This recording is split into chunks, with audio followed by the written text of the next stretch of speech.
Long before Atlantis ever sank beneath the sea, there was Iram. Hidden deep beneath the sands of what is now the empty quarter of Arabia, Iram was not built by man, but by the Watchers, the same mysterious beings mentioned in the Book of Enoch. These were not fallen, nor holy. They were the third kind observers placed by heaven to monitor Earth's first civilizations. The Watchers arrived before the flood.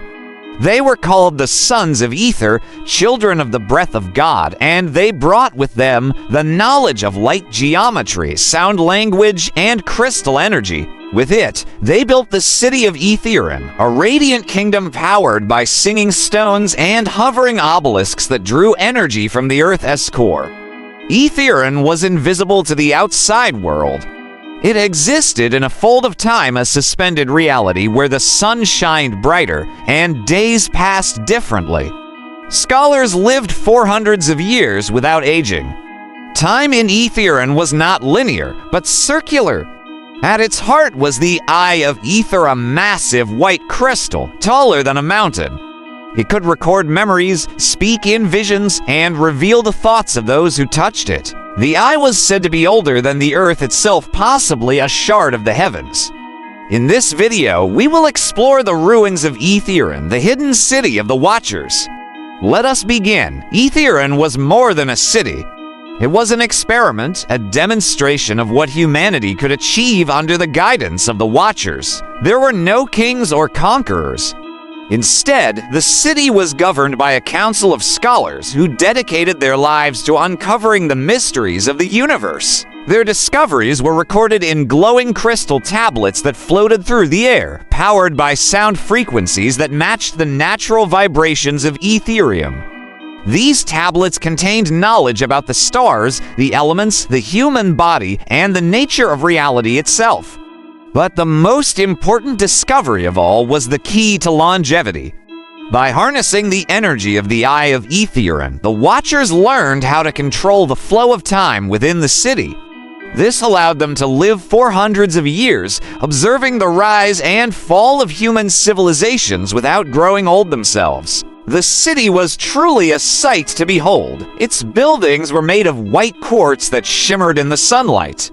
Lush gardens filled with exotic plants and animals surrounded each home, and clean energy flowed through the streets, powering everything from the floating tablets to the city's holographic defense system. The holographic defense system was a marvel of technology that created realistic images of dangerous creatures and environments, which served as both a warning and a deterrent to any outsiders who stumbled upon the city.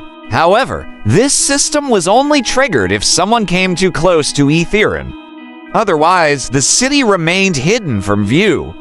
In fact, Iram was virtually undetectable unless one possessed the Mark of the Eye, a glowing symbol that appeared on the chests of those deemed worthy by the Eye of Iram. But not everyone in Iram was content with living in secrecy.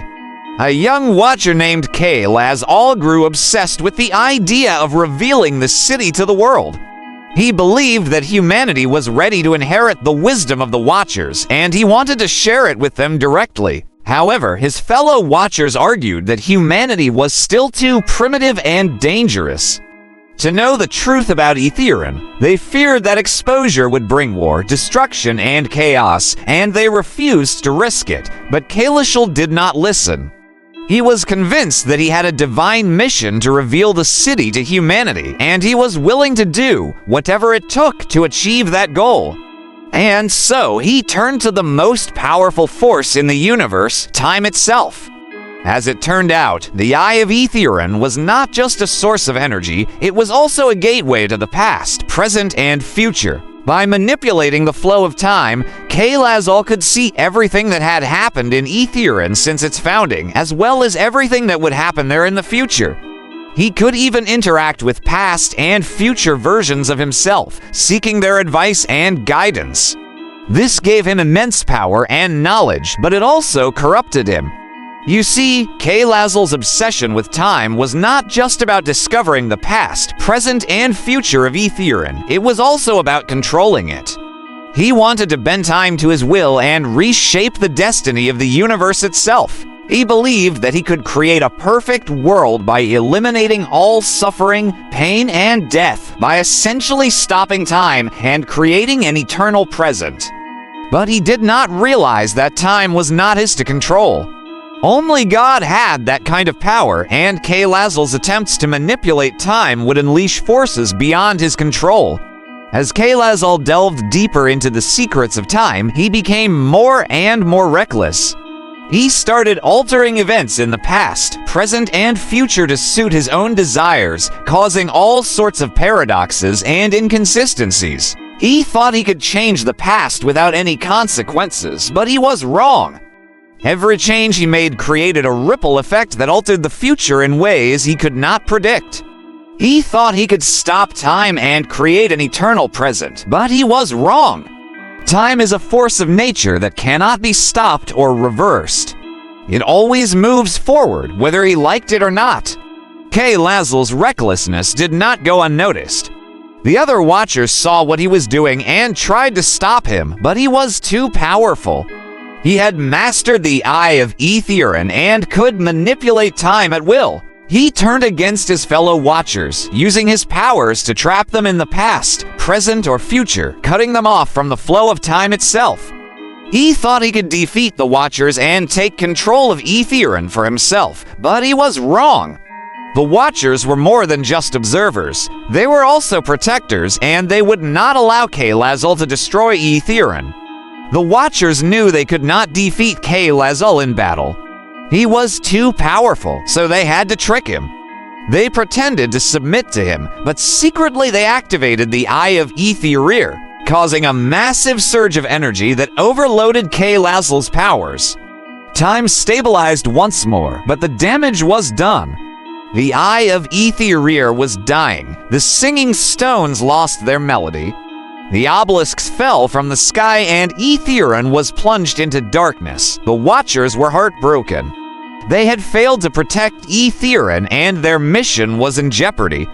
But they knew they had only one chance to save Iram. They had to seal it away, hiding it from the world forever. They gathered around the Eye of Iram and called upon the four winds of heaven, asking them to help hide Iram from the world. And then they did something that shocked even them. The Watchers abandoned their post. They left Iram and entrusted its fate to the four winds of heaven, hoping that someday humanity would be worthy of the city's wisdom. With the Watchers gone, Iram faded from existence, becoming a forgotten legend. The city was buried beneath a sandstorm, hidden from the world forever. But some say Iram still exists, not in the sky, not in the ground, but in the cracks between time. And maybe one day humanity will be worthy of the city's wisdom again. The legacy of Iram can be seen in the myths and legends of many cultures. For example, the ancient Egyptians believed that their pharaohs ruled over a hidden city of gold, a place where the sun never set and the river of life flowed freely. Some scholars believe that this myth was inspired by Iram, as well as the city of gold described by Spanish conquistadors in South America. Many indigenous cultures in the Americas tell stories of a people who lived in harmony with nature, who possessed advanced technology, and who disappeared suddenly and mysteriously. Again, some scholars believe that these myths are based on the Watchers and the city of Iram. But the most direct evidence of Iram can be found in the Dead Sea Scrolls, a collection of ancient Jewish texts found near the Israeli town of Qumran in the mid-20th century. One of the scrolls contains a fragment of a hymn that mentions the city of Iram and its hidden wisdom. Another scroll contains a list of names, and some believe that these names are actually codes that refer to the Watchers and their mission to observe humanity. There are also the Bedouin tribes of the Arabian desert who have a tradition of telling stories about a lost city of light that existed in the past. According to their legends, this city was hidden from the world by a great windstorm, and anyone who found it would become wise beyond measure. Could these legends be nothing more than just that? Or are they fragments of a greater truth, glimpses of a world that once was? Perhaps the truth lies somewhere in between. If you enjoyed this video, please leave a like and subscribe for more. Thanks for watching.